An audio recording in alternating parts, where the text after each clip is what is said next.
The morning of Jake's final report arrived with unusual tension in the observation station. Amy had informed him that both alien high commands would be present via quantum communication link to hear his assessment of their warfare methods. Lisa had spent the entire night preparing data displays and checking her calculations one final time. Jake stood in the main briefing room, facing a wall of screens that showed the faces of alien military leaders from both civilizations. Their expressions were carefully neutral, but Jake could sense their concern. Word of his questions and Lisa's research had clearly reached the highest levels of command. "Honored commanders," Jake began, "I have completed my observation of your warfare methods and prepared my report for Earth Command. As requested, I will share my findings with you before submitting them." The central screen showed Supreme War Leader Kethvar of the Zephyrian Empire, an ancient-looking alien whose pale blue skin was marked with ceremonial scars. Beside him appeared Grand Tactical Master Vorthek of the Altarian Confederacy, whose rocky features were adorned with metal implants that indicated high military rank. "Captain Morrison," Kethvar spoke with a voice like wind through crystal, "we are eager to hear your assessment of our civilized approach to military science." Jake activated his first display, showing the basic statistics that Lisa had compiled. "Over the past 2 weeks, I have observed your tactical methods, studied your operational procedures, and analyzed the long-term patterns of your conflict. My assessment is divided into 3 categories: tactical efficiency, strategic effectiveness, and overall military achievement." "Proceed," Vorthek rumbled, his 4 massive arms folded across his chest. "Tactical efficiency," Jake continued, bringing up Lisa's detailed analysis. "Your forces demonstrate excellent coordination, precise movement, and sophisticated communication systems. Individual combat skills are highly developed, and unit cohesion is impressive. However, these tactical abilities serve no strategic purpose." Both alien leaders leaned forward slightly. Jake could see confusion beginning to replace their confident expressions. In 47 years of conflict, neither side has achieved any measurable strategic objective. No territory has been permanently captured. No resources have been secured. No political changes have been implemented. Your tactical excellence exists in a strategic vacuum. "But Captain Morrison," Kethvar interjected, "the purpose of warfare is not crude territorial acquisition. Civilized conflict serves educational and cultural purposes." "That brings me to strategic effectiveness," Jake replied, bringing up more data. "Dr. Zhang has calculated the total resources consumed by this conflict over 47 years. The energy expenditure could have powered the complete colonization of 12 star systems. The materials used in weapons manufacturing could have built infrastructure for billions of civilians. The personnel engaged in military service could have solved major scientific and social challenges." Jake paused to let the numbers sink in. He could see both alien leaders studying the displays with growing unease. Instead of accomplishing any of these objectives, both civilizations have trapped themselves in a cycle of permanent, meaningless conflict that consumes enormous resources while producing no strategic benefit. "The benefit," Vorthek said slowly, "is the maintenance of military discipline and tactical education throughout our populations. Which brings me to overall military achievement." Jake activated Lisa's most damning analysis. "Gentlemen, you have not created civilized warfare. You have created the most uncivilized military system in known galactic history." The silence in the briefing room was absolute. Jake could see shock and anger beginning to replace confusion on the alien faces. "You have convinced 2 advanced civilizations that permanent warfare is normal and desirable. You have structured entire societies around conflict that serves no purpose except its own continuation. You have wasted the potential of billions of intelligent beings and convinced them that this waste represents the highest form of military achievement." "Captain Morrison," Kethvar's voice carried a dangerous edge, "you presume to judge systems that have maintained peace and stability for decades." "Peace?" Jake's voice rose. "You call 47 years of continuous warfare peace? You call the militarization of entire civilizations stability? You have not achieved peace through military discipline. You have achieved the permanent absence of peace by making war the foundation of your societies." Jake brought up his final display, showing projections of what both civilizations could accomplish if they ended the conflict. "This is what real military achievement looks like. Wars that end when their objectives are accomplished. Military forces that protect civilian populations and enable social progress. Combat that serves strategic purposes rather than existing for its own sake. Barbaric, Vortex said, but his voice lacked conviction. No, Jake replied firmly. Human warfare is brutal because it serves real purposes and must end quickly to minimize suffering. Your warfare is barbaric because it serves no purpose and has no end, maximizing the total suffering by spreading it across generations. Jake walked closer to the screens, looking directly at both alien leaders. You want to know the difference between civilized and uncivilized warfare? Civilized warfare achieves its objectives and ends, allowing society to progress. Uncivilized warfare becomes the objective itself, trapping society in endless, pointless conflict. You have created something more monstrous than the most brutal human war. You have created war without meaning, conflict without resolution, and suffering without purpose. You call it civilized because it follows rules, but you have made the rules more important than the reasons for fighting. The alien leaders exchanged glances that Jake could not interpret. He could see them struggling with concepts they had never seriously considered. Captain Morrison, Kethvar said finally, what would you have us do? End a system that has worked for decades? I would have you ask yourselves what it has worked to accomplish, Jake replied. And then ask yourselves what your civilizations could accomplish if they were free to pursue objectives other than permanent warfare. Jake closed his displays and stood at attention. My report to Earth Command will document everything we have observed and analyzed. It will conclude that while your tactical methods show sophistication, your strategic approach represents a fundamental misunderstanding of military purpose. The real horror is not the violence of your warfare, but the complete absence of any reason for the violence. You have convinced yourselves that endless conflict is civilization's highest achievement. That is not civilized warfare, that is civilized insanity. The quantum communication link went silent for several minutes. Jake could see both alien leaders conferring with advisors who appeared briefly on screen. When they returned, their expressions had changed. Captain Morrison, Vortex said slowly, your perspective is disturbing. We will need time to consider your observations. Take all the time you need, Jake replied. But while you consider them, calculate how much more time and resources you're willing to waste on a war that accomplishes nothing except its own continuation. The screens went dark, and Jake found himself alone in the briefing room with Amy and Lisa. The three humans stood in silence for a moment, absorbing what had just happened. Think they'll listen? Lisa asked quietly. Jake looked out the viewport at the planet below, where another day of meaningless combat was about to begin. I think we've planted seeds of doubt in minds that have never questioned their system before.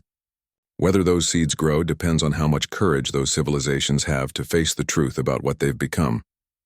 As Jake prepared his final report for transmission to Earth Command, he realized that he had witnessed something unprecedented in galactic history. Two advanced civilizations had created a form of warfare so divorced from strategic purpose that it had become a form of social control disguised as military science. His report would conclude with a simple observation that would change how the galaxy understood the relationship between warfare and civilization. They call it civilized war, but they have created the most uncivilized thing imaginable, conflict that exists only to perpetuate itself, consuming the potential of entire species while accomplishing nothing except its own survival. Jake was reviewing tactical reports in his quarters when his door chimed. He opened it to find a woman he had never seen before standing in the corridor. She was tall and athletic, with black hair pulled back in a ponytail and intelligent dark eyes behind wire-rimmed glasses. She wore a civilian research uniform with Earth Federation insignia. Captain Morrison, I'm Dr. Lisa Zhang, your research analyst. I apologize for the delay in getting here. My transport was held up by bureaucratic issues at the last checkpoint. Jake stepped aside to let her enter. I wasn't told I was getting an analyst. Lisa set down a large case filled with data storage devices and portable computers. Earth Command decided you needed support after reviewing your initial reports. They found your observations concerning. Concerning how? Lisa activated one of her computers and began displaying files. Your reports raised questions about the efficiency and purpose of the conflict you're observing.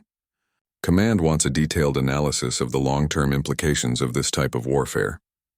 Jake sat down and watched Lisa work. Her equipment was more sophisticated than anything else on the station, and she moved with the confident efficiency of someone who knew exactly what she was doing. Dr. Zhang, what's your background? Military sociology and resource economics, she replied without looking up from her screen. I study how prolonged conflicts affect civilizations. I've been analyzing data about this war for the past 6 months using long-range observations and intelligence gathered from other neutral observers. She brought up a display that made Jake whistle in surprise. It showed a complex timeline spanning 47 years, with data tracks for population, resource allocation, technological development, and social structure for both alien civilizations. What am I looking at? The complete picture, Lisa said grimly. Captain Morrison, what you've been observing is not just inefficient warfare. It's institutionalized social control disguised as military conflict. She pointed to population data that showed strange patterns. Notice how both civilizations maintain remarkably stable population growth. Not declining, not growing, just perfectly steady for decades. Jake studied the charts. That's unusual. It's impossible without deliberate control. Now look at this. Lisa switched to resource allocation data.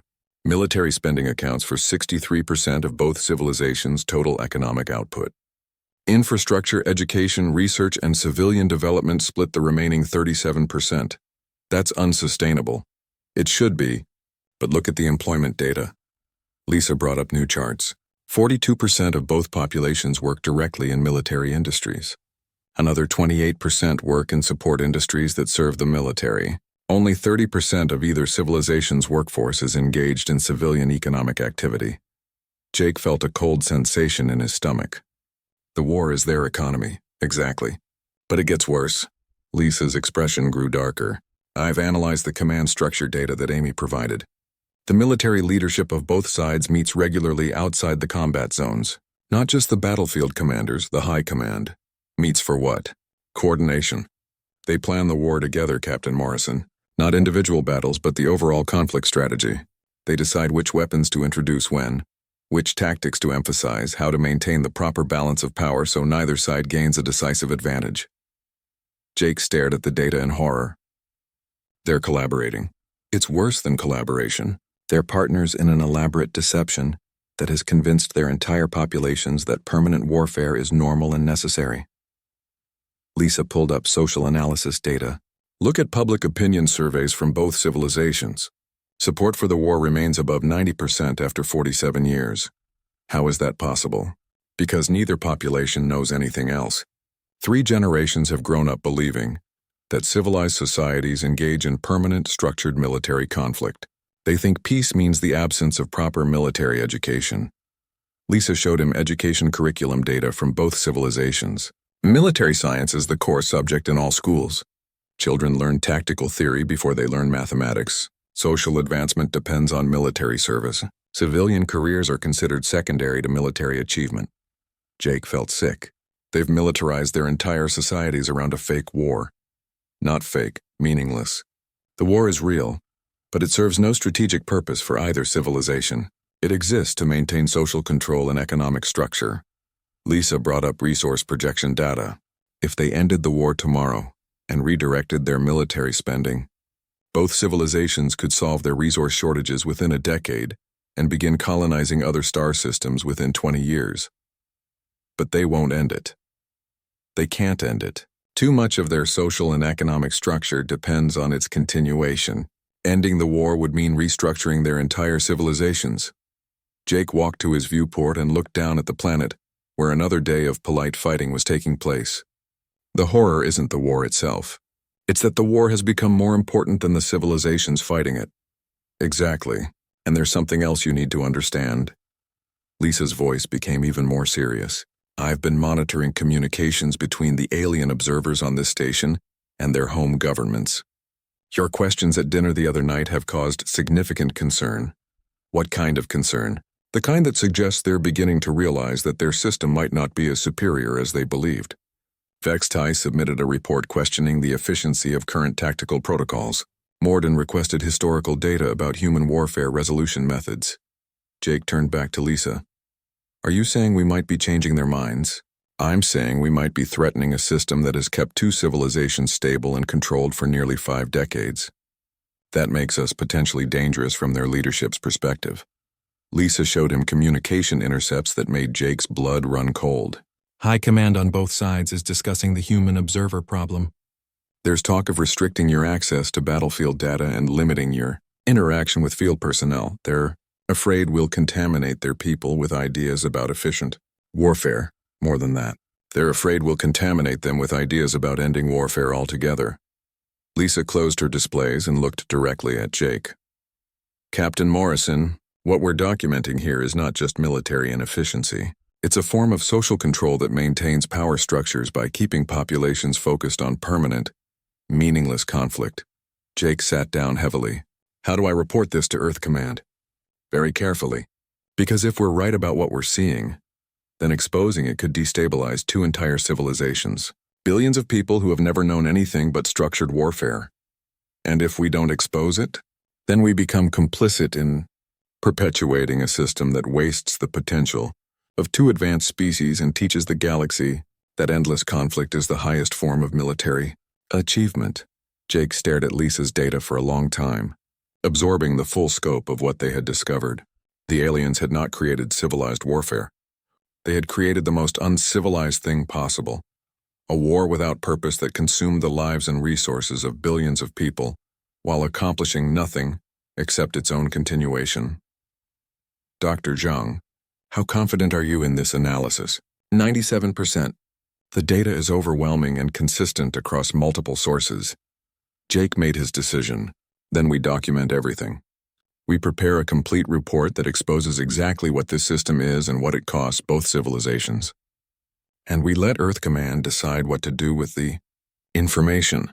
That could end both of our careers if we're wrong, and it could end two fake civilizations if we're right. Jake looked back out the viewport at the planet below. Either way, somebody needs to tell the truth about what's happening here. Lisa nodded and began organizing her data for the comprehensive report that would change everything.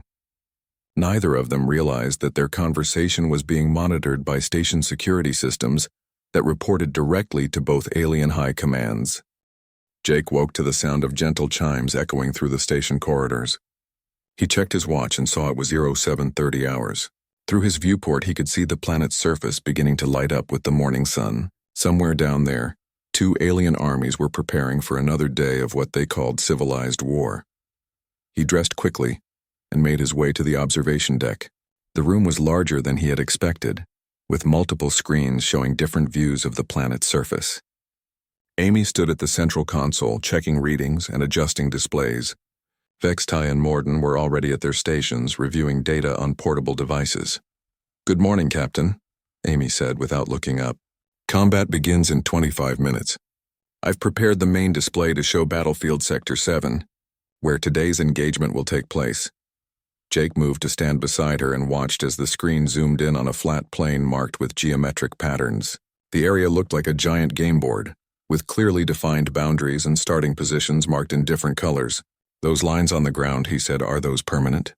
"Yes," Vextai answered from his station.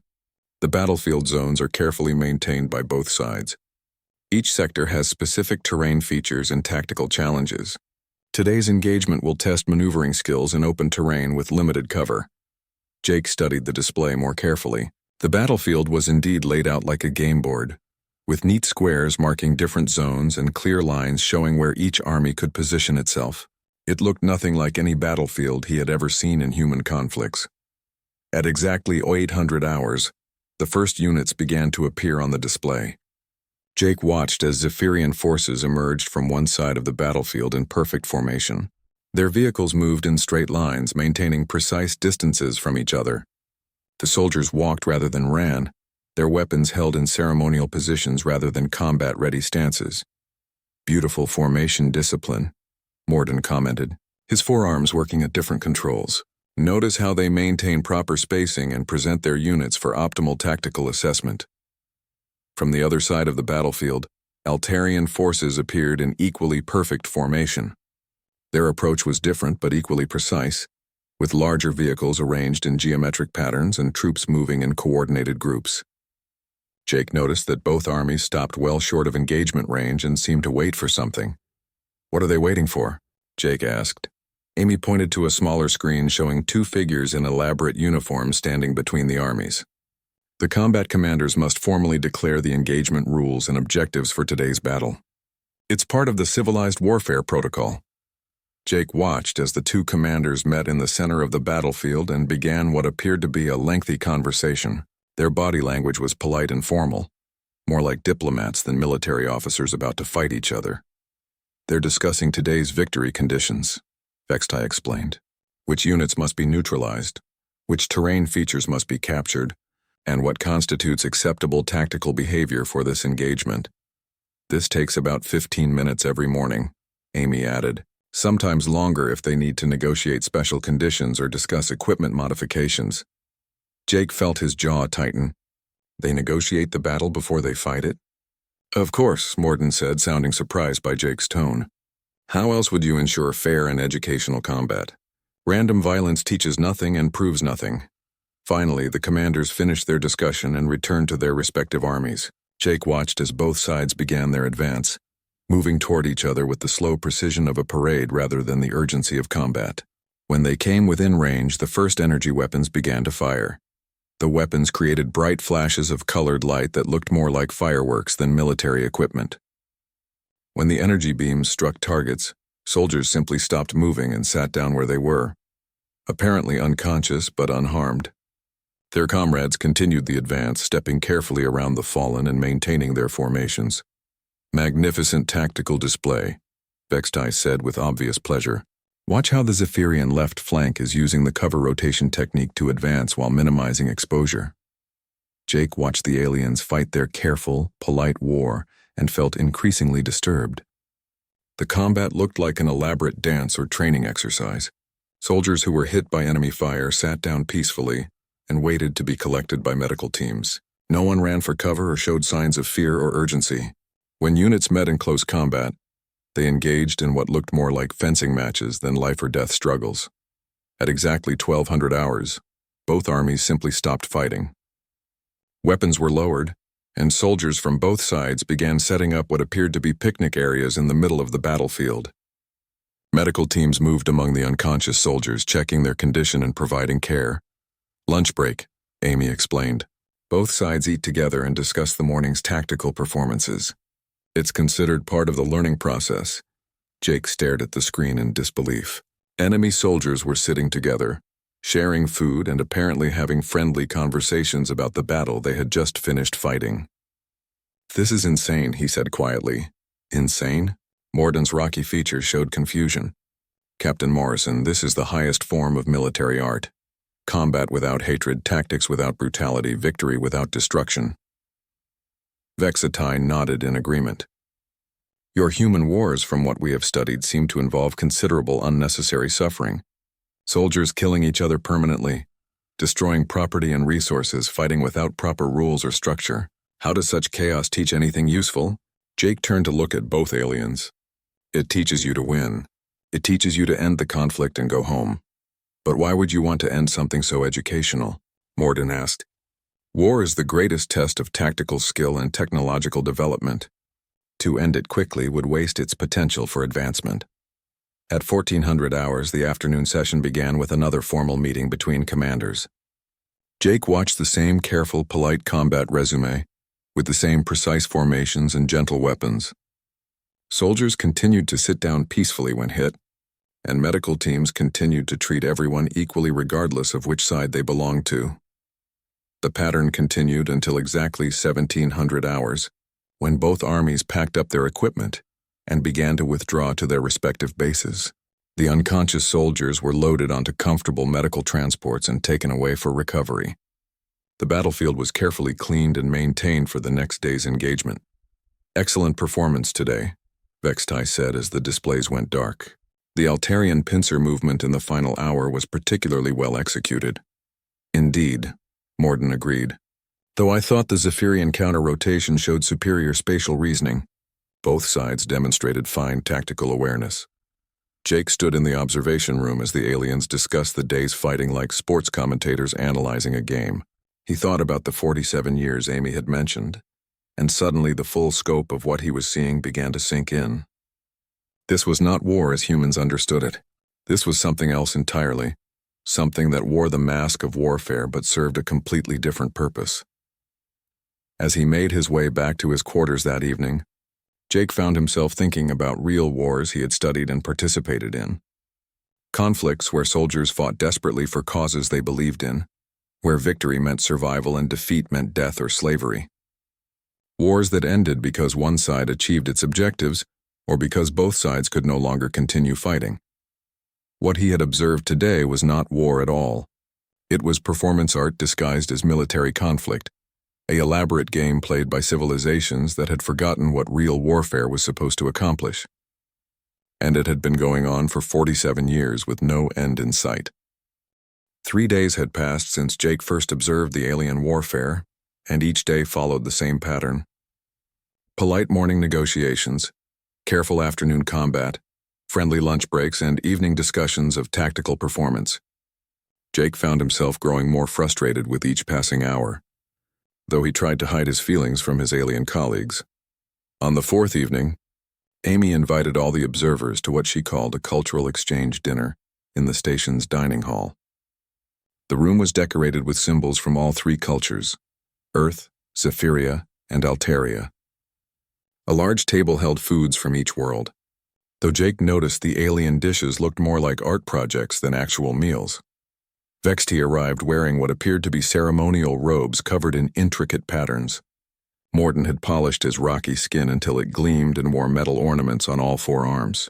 Jake felt underdressed in his simple uniform, but Amy had assured him that humans were expected to represent their culture authentically. "Captain Morrison," Vexti said as they began to eat, "we are curious about your observations so far. What do you think of our approach to military conflict?" Jake carefully considered his words. "It's certainly different from anything in human experience. I'm still trying to understand the overall strategy." Morden leaned forward with interest. "Strategy? The strategy is to engage in meaningful combat that tests tactical skills while preserving life and resources. What other strategy would civilized beings pursue?" "Well," Jake said slowly, "in human warfare, the strategy is usually to achieve specific objectives and end the conflict as quickly as possible." Both aliens looked puzzled. Vexti tilted his head in a gesture that Jake had learned indicated confusion. "End the conflict? But why would you want to end something so valuable?" "Valuable?" Jake set down his fork. "How is a 47-year war valuable? Think of all the tactical innovations developed during that time," Morden explained, his 4 hands gesturing enthusiastically. "New formation techniques, improved weapon systems, better medical protocols. The war has driven advancement in dozens of fields." Amy watched the conversation with interest but remained silent. Jake noticed her expression was carefully neutral, as if she had heard this discussion before. "But what about the cost?" Jake asked.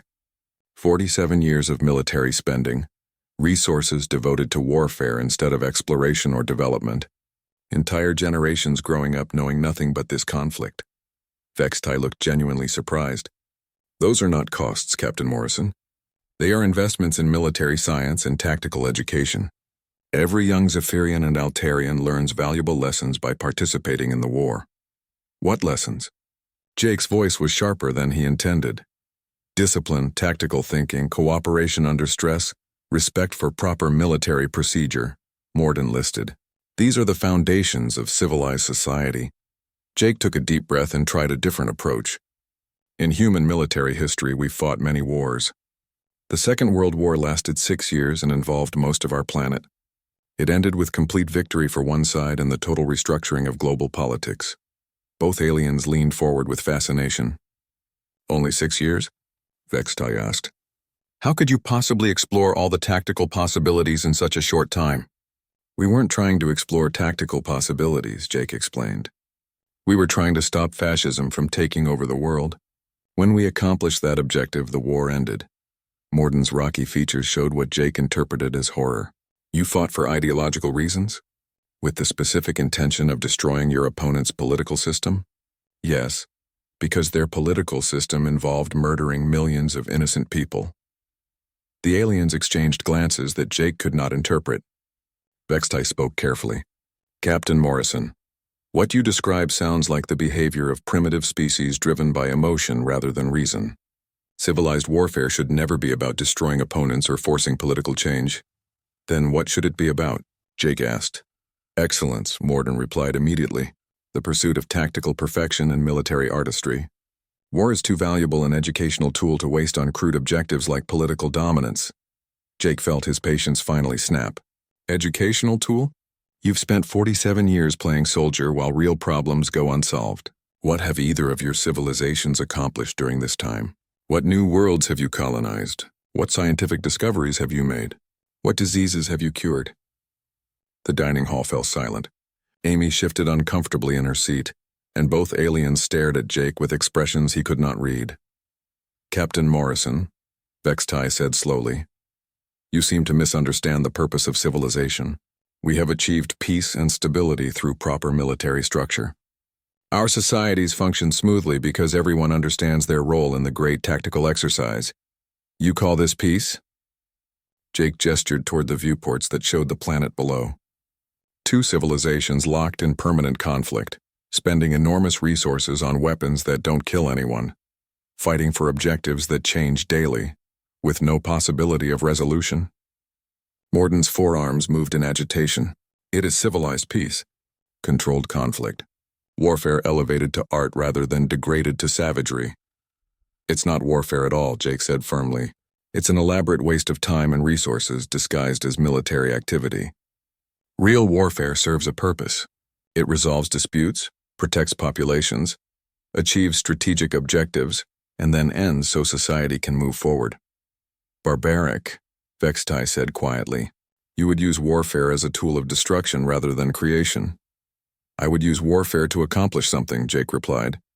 Your civilized approach has accomplished nothing except its own continuation. Amy finally spoke up. Perhaps we should discuss the resource allocation data I've been compiling. She activated a portable display and showed charts filled with numbers. The energy consumption for this conflict, calculated over 47 years, could have powered the colonization of 12 star systems. The materials used in weapons manufacturing could have built 40 cities. The personnel dedicated to military service could have staffed research projects to solve both civilizations' resource shortages. The aliens studied the data with growing unease. Jake noticed that neither of them immediately dismissed Amy's calculations. But, Morden said hesitantly, those projects would not provide the tactical education and military discipline that our societies require. What do your societies require that discipline for? Jake asked. What external threats do you face? What strategic objectives do you need to achieve? Vextai and Morden looked at each other, and for the first time since Jake had met them, they seemed uncertain. The war itself is the objective, Vextai said finally. The maintenance of proper military culture and tactical excellence. Jake leaned back in his chair and studied both aliens carefully. You've created a war that exists only to justify its own existence. No strategic goals, no resolution criteria. No end state except continued fighting. That's not civilized warfare. That's the most uncivilized thing I've ever heard of. The dining hall remained silent for a long moment. Finally, Amy spoke again. Gentlemen, perhaps we should review tomorrow's observation schedule. I believe Captain Morrison would benefit from seeing the command structure planning sessions. As they prepared to leave, Jake noticed that both aliens seemed less confident than they had been at the beginning of the evening. Their certainty about the superiority of civilized warfare had developed cracks, and Jake could see them struggling with questions they had apparently never considered before.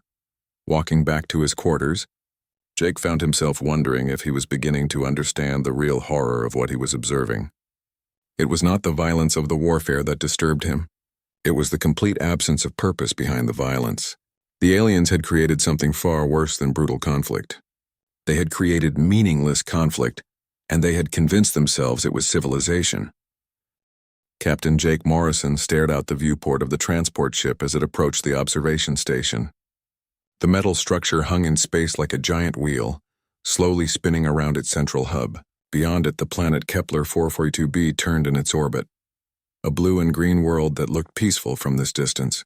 Jake knew better than to trust appearances. He had seen too many worlds that looked calm from space but held violence on their surface. The transport docked with a soft thud that Jake felt through the deck plates. He grabbed his single bag and made his way to the airlock. The doors opened with a hiss and Jake stepped into the observation station for the first time. The air smelled clean and recycled like every space station he had ever visited. But this place felt different somehow, quieter, more controlled. A woman in a crisp uniform waited for him at the airlock. She had short brown hair and sharp eyes that studied Jake as he approached. "Captain Morrison," she said, extending her hand. "I'm Lieutenant Colonel Amy Carter, Station Commander. Welcome to Observation Platform 7. Jake shook her hand and noticed her firm grip. "Thank you, Colonel. I have to say this is not what I expected when Earth Command gave me this assignment." Amy smiled, but it did not reach her eyes. "I imagine not. Follow me to the briefing room and I'll explain what we do here." They walked through corridors lined with displays showing data feeds from the planet below. Jake caught glimpses of numbers and charts that meant nothing to him yet. Other personnel nodded to Amy as they passed, but Jake noticed how quiet everything was.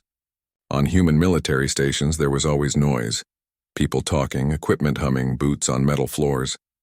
Here, even their footsteps seemed muffled. The briefing room was small and plain, with a large screen on one wall and a table surrounded by chairs. Amy gestured for Jake to sit and activated the display. An image of the planet appeared, marked with colored zones and dotted lines. "Captain Morrison," Amy began, "you're here to observe what the Zephyrian Empire and the Altarian Confederacy call civilized warfare. Your job is to document their tactics and methods for Earth Command." Jake studied the map on the screen. "How long has this war been going on?" 47 years, Amy replied without emotion. Jake blinked. 47 years? What are they fighting about? Amy touched a control and the display changed to show resource charts. Originally mining rights to certain asteroids in this system. The dispute expanded to include territorial boundaries and trade agreements. But honestly, I don't think either side remembers the original cause anymore. And Earth is involved because we're not involved. We're observers. The Galactic Council asked Earth to provide a neutral military perspective on alien warfare methods. The Zephyrians and Altarians specifically requested human observers because of our reputation. Jake raised an eyebrow. Our reputation for what? Amy's expression grew uncomfortable. For being particularly effective at warfare. They want to study what they call our primitive but efficient methods. The screen changed again, showing a schedule marked with different colored blocks. Amy pointed to it with a laser pointer.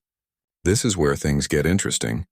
The war follows strict rules. Combat occurs only in designated zones at predetermined times. Monday through Friday, 800 to 1200 hours, then 1400 to 1700 hours. Weekends are for rest and equipment maintenance. Jake stared at the schedule. They take weekends off? That's correct. They also observe a lunch break from 1200 to 1400 hours daily. All major holidays result in combat suspension. Both sides agree that proper rest is essential for effective performance. What about their weapons?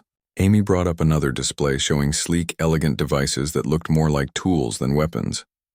Energy disruptors only. They're designed to incapacitate, not kill. When a soldier is hit, they become unconscious for approximately 6 hours, then wake up with no permanent damage. Medical teams from both sides work together to treat the unconscious and return them to their respective bases. Jake felt a strange sensation in his stomach. No one dies? Death is considered a failure of proper military technique. When it occasionally happens due to equipment malfunction or accident, both sides hold joint memorial services and conduct investigations to prevent future occurrences. The briefing room door chimed, and Amy looked up. Perfect timing. Captain Morrison, I'd like you to meet our other observers. Two beings entered the room, and Jake got his first close look at the aliens he would be working with. The first was tall and thin, with pale blue skin and large dark eyes. Its movements were graceful and precise. The second was shorter and broader, with gray skin that had a rocky texture and forearms that moved independently. Captain Morrison, Amy said, this is War Scholar Vextai of the Zephyrian Empire, and Combat Analyst Morden of the Altarian Confederacy. Vextai stepped forward and bowed slightly. Captain Morrison, we are honored to work with a human military expert. Your species' approach to conflict resolution is fascinating. Morden's forearms gestured in what Jake assumed was a greeting. We look forward to learning from your perspective, though we hope to demonstrate that there are more enlightened approaches to warfare than those practiced by younger species. Jake nodded politely, though something about their tone bothered him. I'm here to observe and learn. I'm sure your methods have advantages I haven't considered. Vexitai's large eyes seemed to study Jake carefully. Indeed, we have evolved beyond the crude brutality that characterizes primitive warfare. Our methods prioritize preservation of life and dignity of combat. Tomorrow, Morden added, you will observe your first civilized engagement.